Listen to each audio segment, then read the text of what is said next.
Sorry, no, you don't have to do anything. I'll speak a lot of shit. It's bad, but That's what you're here for. No.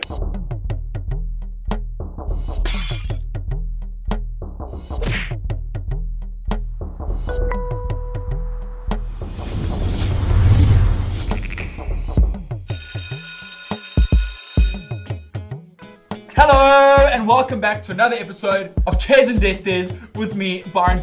Thank you guys so much for coming back. I hope you enjoyed the best of the boys last week.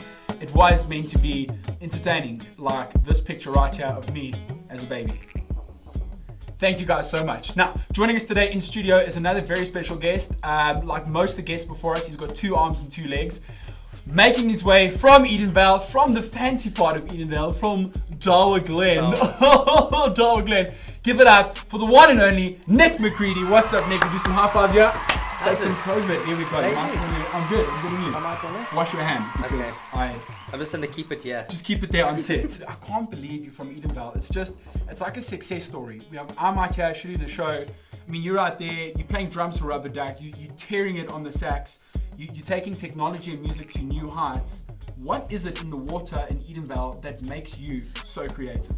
I want to explore that. What's in the water? Maybe it's not the water. What is it? Did Edenvale have any bearing on your musical journey?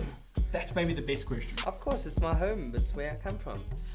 It's where I learned how to play music, was in Edenvale. Lots of my friends when I was studying were from Edenvale as well, so we had heaps of jam sessions all over Edenvale. We used to play at Edenvale Football Club. They had that Sky Hall there. Yes. One drummer that I was studying with, he had access to that. We used to go set up like 3-4 drum kits inside there. And go have jam sessions, and there was guitarists, and so it's Edenvale. Just make some noise. When you guys would go there, did you take your skateboards as well and go shred at the skate park? Because I mean, those go hand in hand. If you're from Edenvale and you're playing some sort of instrument, you're also doing something else that we're not going to talk about, but then you're also probably skateboarding. So did you go with the skateboard or the scooter or the BMX? No, the skateboard, eh? Yes. I tried BMXing, but my shins are too soft for that type of stuff. Yeah. And the Razor does the same thing. I don't know. I got hammered when I was a little girl by that thing, trying to spin it around. Yeah, when you do a tail whip or scorpion you try, whip, and you do that, and you're like, it's not gonna hurt. And as you lift up your hand, it hurts. The blood goes. Yeah, the blood, the pain, the tears, and you're like, fuck this, I don't want to scooter every day. If you play the percussion instruments, are you necessarily playing the drums? Because I mean, you play so many bloody instruments, and obviously, I know you from being a drummer on Rubber Duc, let alone the 6 million other instruments you play. Tell me, what is percussion, and when do you call something a percussion instrument? Help me out with that one. Well, the drum kit is the drum kit. Okay. I got you. Yeah. And basically everything else is percussion. So what is everything else? Shakers are percussion. So it's a percussion instrument consists of drums inside it, but percussion can have shakers, percussion can have wood blocks, percussion can have a whole bunch of different instruments, whereas a drum kit is one uniform piece. Okay, so a drum kit generally consists of snare drum, some toms, and some cymbals, and a hi-hat. Yeah. Whereas if you're a percussionist, you'd have djembes, you'd have shakers, you'd also have some cymbals in there. But it's a different instrument in its approach to playing. Like, you don't play percussion the same way you play drums, because I mean, ultimately, the drum kit is almost an amalgamation of a whole bunch of percussion instruments. You couldn't have a full percussion setup, or maybe 5 people playing different percussion instruments, right? So they kind of made it into a drum kit, so one guy could handle all of those jobs. So it's fair to say that the drum kit as a thing, as an item, is very recent. A very young instrument. Yeah, it's not the youngest. The saxophone is the youngest. That was actually only made in the 40s. No ways. Yeah, the saxophone is a very young instrument. Yeah. The early 30s, 40s by Adolf Sax. He made the saxophone. And that's young. That's a young instrument. Yeah. Now, I mean, so you've mentioned the saxophone there, which I would be remiss if I didn't ask you, because you're very proficient on the sax as well. He's gonna ask me that. It's fake it till you make it. Yeah, fake it till. Okay, so you look very proficient. You appear to be good on the sax, like you appear to be good at drums.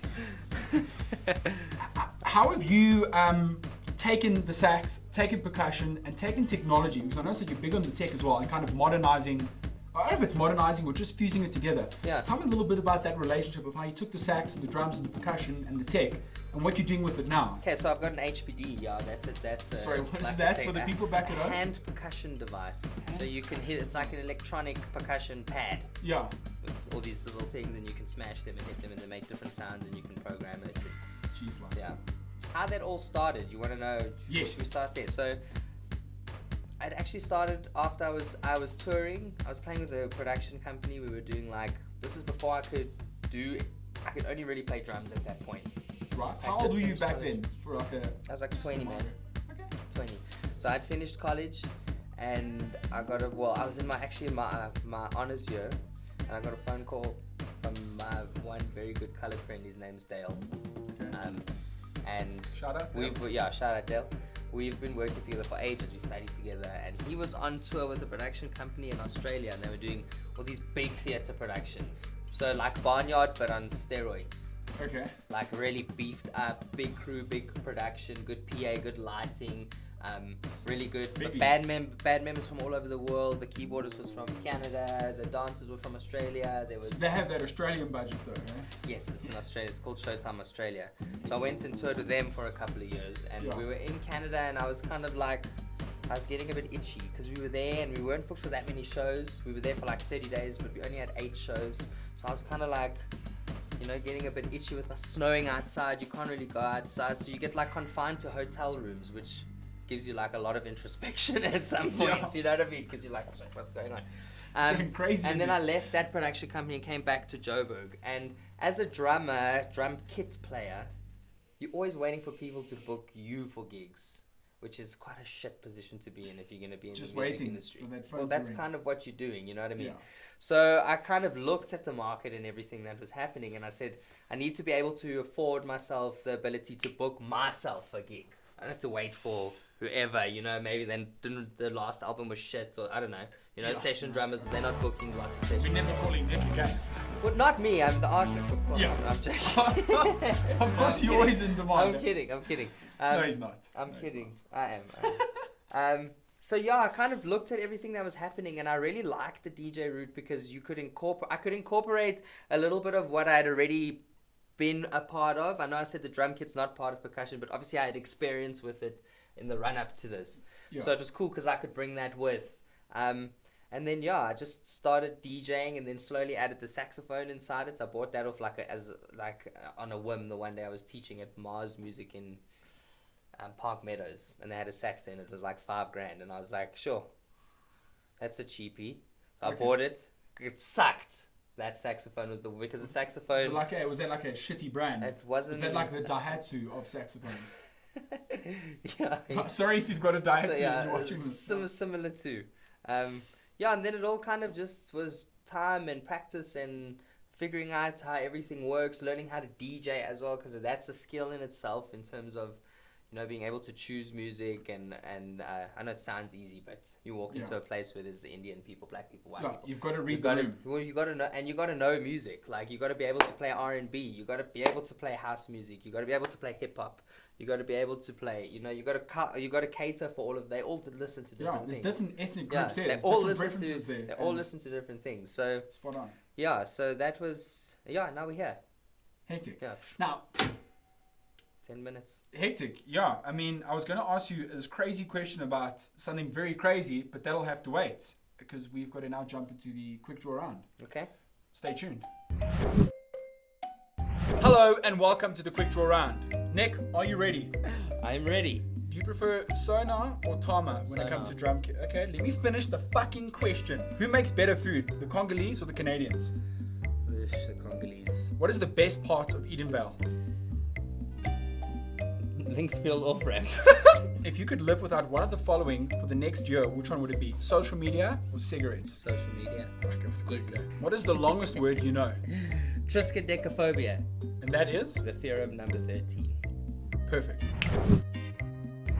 And guys, that was quick draw round. Pretty weird. I don't know what to say. What can we look forward to in your life that you would love to share with the audience? There's your camera. 20th of October. What is happening? So there's going to be some cool stuff around the Halloween weekend. I think the best thing is, because we obviously book a whole bunch of gigs, you must check us out on On Instagram, Fundamental Entertainment.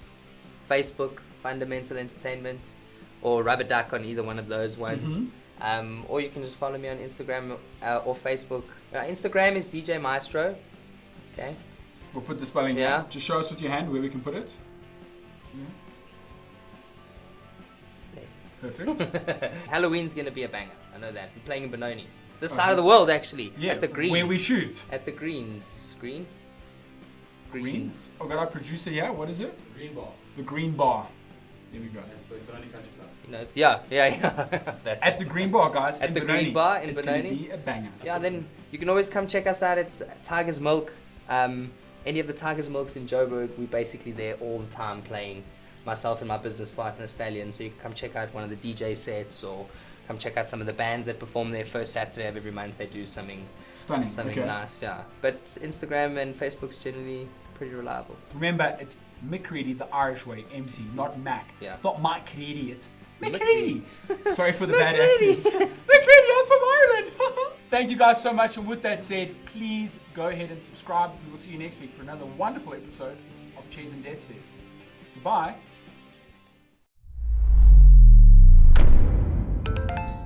This episode of Chairs and Death Stairs is brought to you by Black Owl Urban Coffee. With an array of coffee beans found across the globe, from Guatemala to Uganda, Black Owl's coffee is meticulously designed with your taste buds in mind. Visit their website for more information. Hey guys, well, you obviously made it to the end of another episode. Thank you so much for watching. If you haven't yet checked us out on Instagram or Facebook, it's the same as the YouTube show, Chairs and Death Stairs. Please go check it out, leave a comment, let us know what you'd like to see on the show. Perhaps you could get Robert De Niro on, or that alien that they found in Area 51 back in the 70s. You tell us, we'll do it. Thank you guys, see you next week.